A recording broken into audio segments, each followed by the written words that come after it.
in terms of micro church and the movement and the thought process behind micro church, is not to take away from the traditional church. But what it is to do is say, hey, let's look at these 7 mountains of influence, these 7 spheres of influence. And how do we collectively, in the marketplace ministry outside, we're talking about the businesses and different things like that. Marketplace ministry, which is the area that I'm in. So in terms of marketplace ministry, how do, Top Flight, what kind of business do you have? What's your business? I know Adrian said nonprofit. Adrian number 1, I know she's working on a nonprofit. Deeper levels to hit, she had to jump off. I think she's working on a nonprofit. Writing and editing. Love that. We need to connect, honey. These magazines and all this different stuff. Okay, so in terms of those, is to say when we're looking at the different spheres of influence. Okay, so let's just say if there was 20 or less, okay? And we all went, let's say we all go to the same church. So we all go to the same church. But now we're going to form micro church, church at home, church at the the coffee cafe. We're going to go in Highlardsdale. We're going to all connect together outside of the church. And we're going to all come together and say, out of these 7 spheres of influence, we are going to, how can we put a strategy together in church to build influence? Why? Why? Because when the enemy attacks me, the enemy's not going to attack all 19 of the other people that are connected with me. Okay? So because of that, we're able to come together. I'm able to pour in my spiritual gift and assignment. You're able to pour yours in, but all of us is in the same area. All of us is focusing on one particular area in terms of the sphere of influence that we can go into, that we can gain momentum in, and we can ultimately have a voice in that area. So even though I am my ministry with excellence is a combination of is church first and business. Okay, it's a combination of both of those.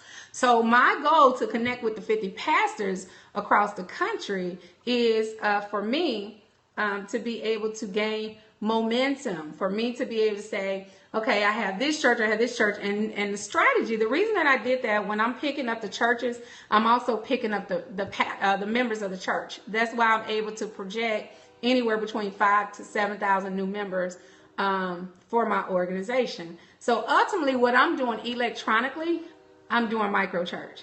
Y'all got it? But even in your area, you should be able to look at a sphere of influence or spheres of influence, and you should be able to form small collective groups and say, here's how, and I mean, of course, you don't have to go to, say we're going to Washington have our voice, but you could very well in terms of entertainment. There's something going on. Let's just say there's something going on there in your community. Okay, there's something going on there in your community. It doesn't have to be from your church. It could be your friends, your co-workers, any of you all that come together collectively and say, we don't like this. And what we're going to do is that we're going to collectively come together, and here's the sphere of influence that we're going to target for our community, for our city, for our state. We're going to collectively come together. We're going to take this to the White House. So these are different areas. When I say is that we have to be able to come together, and that is where the body of Christ is losing momentum at, because there's, of course, we got to get our praise on, we got to fellowship together, but there's so many other areas that the church is not focusing on. And because the church, the body of Christ, is not focusing on those things, we are losing momentum in those areas when we come up against the world. When we come up against the world, we don't have enough power and influence to go in there and say, you're not going to have nudity on TV prior to this certain time. Because remember, you just didn't do that. I remember if I saw somebody kissing on TV, I had to turn my head. I had to turn my head until they were done kissing. Well, that doesn't exist today. You know, you can almost see a full scene, a full sexual scene on TV, and there's nothing. That because again, we do not have enough. The body of Christ does not have enough influence in that area to go in there and say, "We're not going to allow this. We're not going to allow this." No, you can't do that. But again, one person can come in there; they're going to laugh at you. 100 people can come in there, they're going to laugh at you. You really need a movement. And what you can do is every last one of you all, starting within your ministry, outside of church, or just form different groups, people in your community to say, hey, here's the 7 spheres of influence. Again, here they go. So in case, okay. We're going to go, I want all the businesses to come together. I want to gather so many businesses together to make sure that we're praying for kingdom business, kingdom-minded business owners. We need to make an impact in our community as it relates to business. We need to all come together in terms of education. We need about 10 to 20 of us in this community, in this area, praying over the education. Okay? And then what it is like when I tell you all that it truly does start like that. When I tell you that it really truly does start as smoke, and then the smoke turns into a flame, and then the flame turns into a fire, and before you know, you have a brush fire. So you are important. You are needed. Your gift is needed. Your assignment is needed. But we got to be able to bring these things together in unity, in numbers, so that it really counts. And that's the thing, is that I don't believe we've been able to do that. It's because of so much division. So much division in the body of Christ. So much a competitiveness in the body of Christ. You know, everybody's focused on different things, you know, so it's hard. It's just too much. And here's the thing that I said is that the world is looking at us and saying, I mean, they're just like us. You know, they do business the same way we do business. They do their family. There's nothing about their family and the way that, you know, there's no difference between anything that we do. And they looking at us like we're crazy. I'm gonna go be a part of that for what? And now you have different organizations.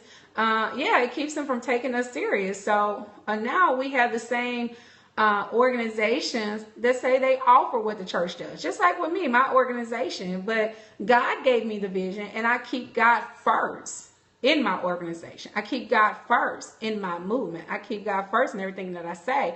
But there's organizations out there that are coming across, and people like, I'd rather go there than go to an actual church. I'd rather listen to them. I'd rather partner with them. I'd rather mobilize to them than with the church. And so we have to be able to change. So these are very serious, very critical times for us. Again, when we talk about government, look at what's happening politically. Donald Trump, I am just amazed at the things that he has said and done. I'm like, they still letting him run, but not only is he's running, but he's gaining momentum. He's gaining momentum. And what's his name? Lance, what's his name? He's on my Facebook page. Is it Wild? Do y'all know him? Wildmill? Lance Wild? Now, this is what he said, and I was reading his page. I think it's Lance Wallnew, I think. But I was reading his page, and I was actually listening to him because he's one of the advocate voices for microchurch. So I was just, once I was exposed to it, I was just kind of reading up on it and just kind of educating.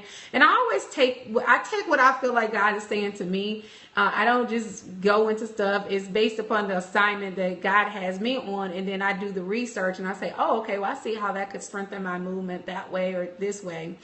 So I was on his page, and I watched a conference and he said it, but then some kind of way it ended up on his social media page. And so he was saying that he could see God using someone like Donald Trump to basically activate all the lazy people.